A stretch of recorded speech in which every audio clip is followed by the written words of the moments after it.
Meus amigos, minhas amigas, nós estamos aqui mais uma vez tendo essa nossa conversa e eu gostaria de abrir hoje essa fala com uma boa notícia.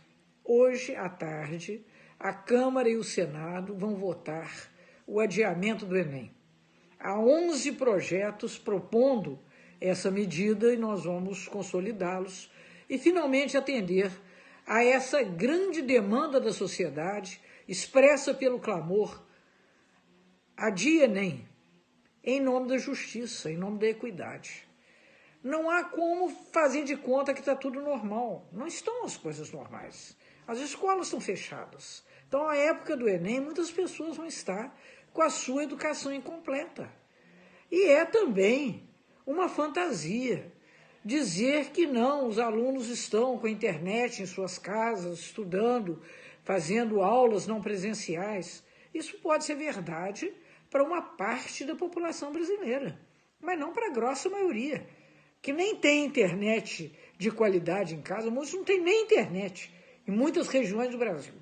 E, por outro lado, também não tem recursos para contratar formas convencionais, formas compensatórias de educação. Então, a bem da justiça, nós precisamos de adiar o Enem, assim o faremos.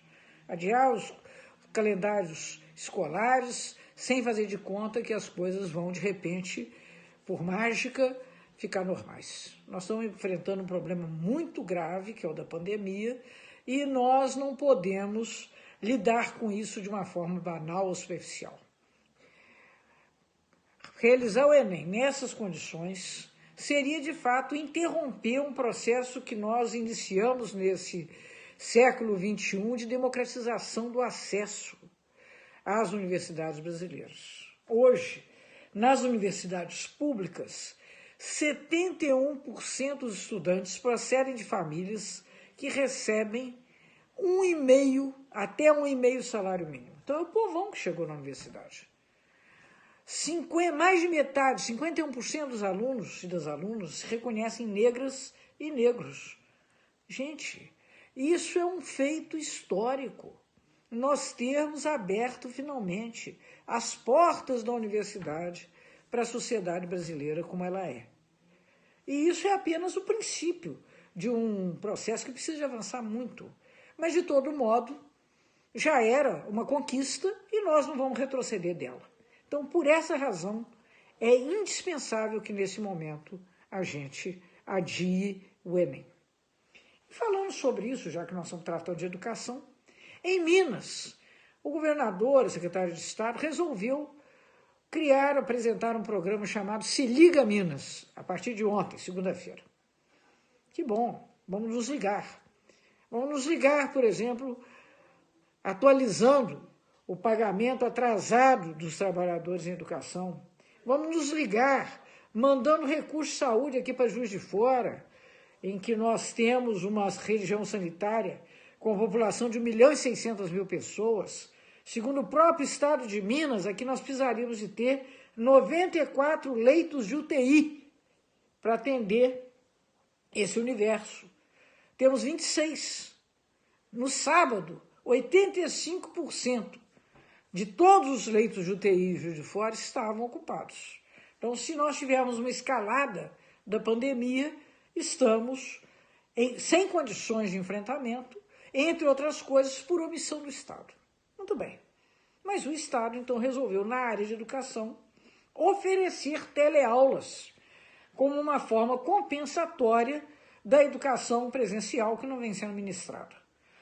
Que fique claro, nada contra teleaulas, nada contra formas remotas de educação. Aliás, convencionalmente, a forma por excelência de educação remota é via biblioteca, livro.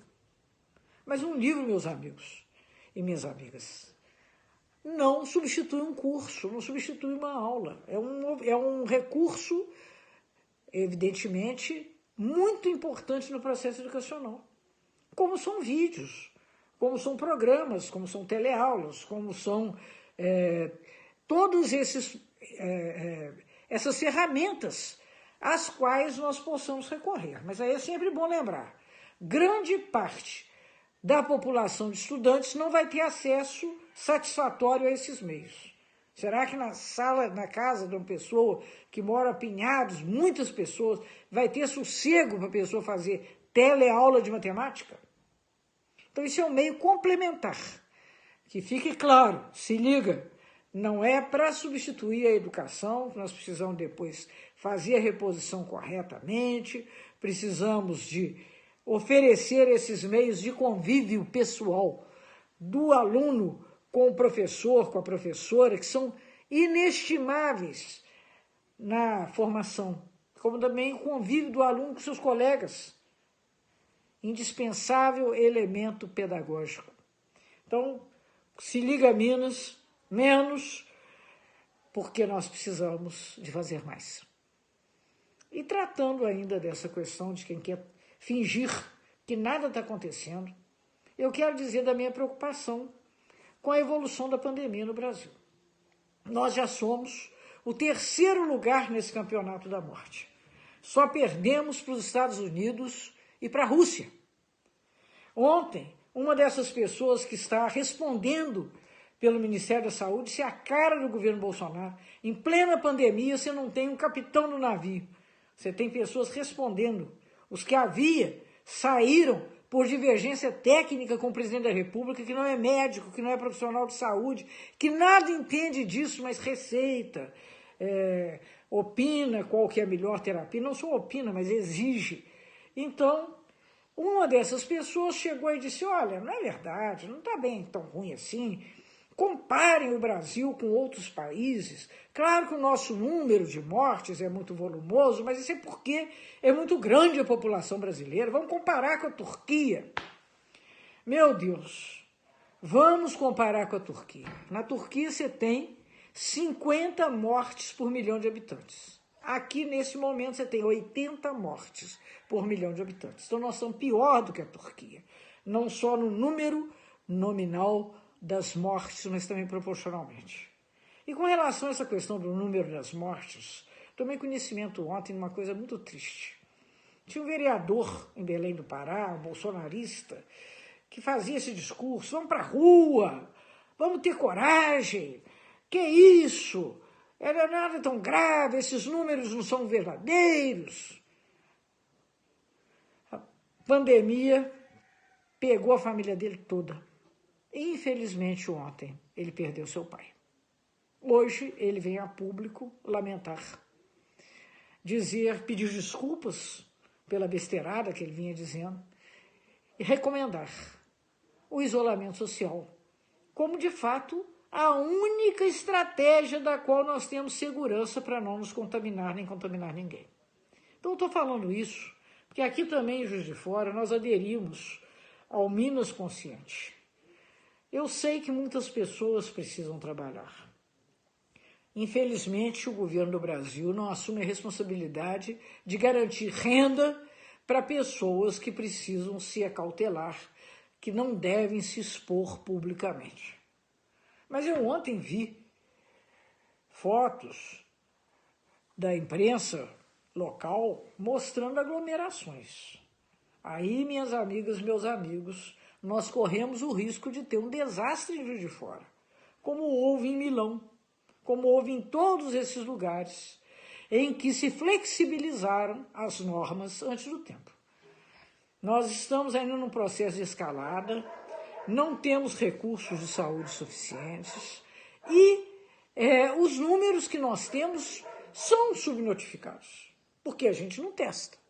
Então, a rigor, nós podemos ter mais mortes, mais pessoas infectadas do que aqueles que são os números oficiais. A Universidade Federal de Juiz de Fora, que vem trabalhando com a Prefeitura, nos recomenda. Nós estamos num período crítico. Não dá para fazer de conta e ir para a rua. Então, eu, mais uma vez, faço essa ponderação com vocês. Infelizmente, nós poderíamos estar melhor, inclusive contando com um período mais curto de isolamento, se houvesse bom senso, respeito à ciência, responsabilidade social, se houvesse uma coordenação nacional nesses esforços de enfrentamento da pandemia. Mas, infelizmente, não há. A pessoa que está na presidência da República não compreende o seu papel, não tem a menor compreensão da sua responsabilidade, da sua envergadura, continua fazendo palhaçadas e, lastimavelmente, prejudicando a milhões de pessoas. Seja pelo seu mau exemplo, seja pela sabotagem que ele pratica contra o seu próprio governo. Por exemplo, nesse caso aí do Ministério da Saúde. É outra notícia que eu quero dar para vocês, e aqui eu encerro essa nossa conversa. Nessa quinta-feira agora, dessa semana, o Partido dos Trabalhadores, junto com o PSOL, com o PCdoB e mais 200 entidades da sociedade civil, vão entrar com pedido de impeachment. Uma peça robusta que está sendo muito bem elaborada, e nós vamos, a partir daí, aumentar os nossos esforços para pôr fim ao mais desastroso governo da história do Brasil. Na pior crise da nossa história, nós temos o governo mais desastroso. Por isso, em defesa da vida, em defesa dos nossos direitos, em defesa da renda, do trabalho, do bem-estar, da saúde, nós precisamos que o Bolsonaro encerre a sua triste passagem pela presidência da República.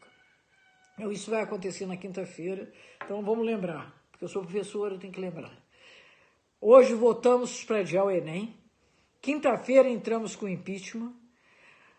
Muito bem teleaulas, mas queremos que o calendário escolar do Estado seja reposto de uma forma decente.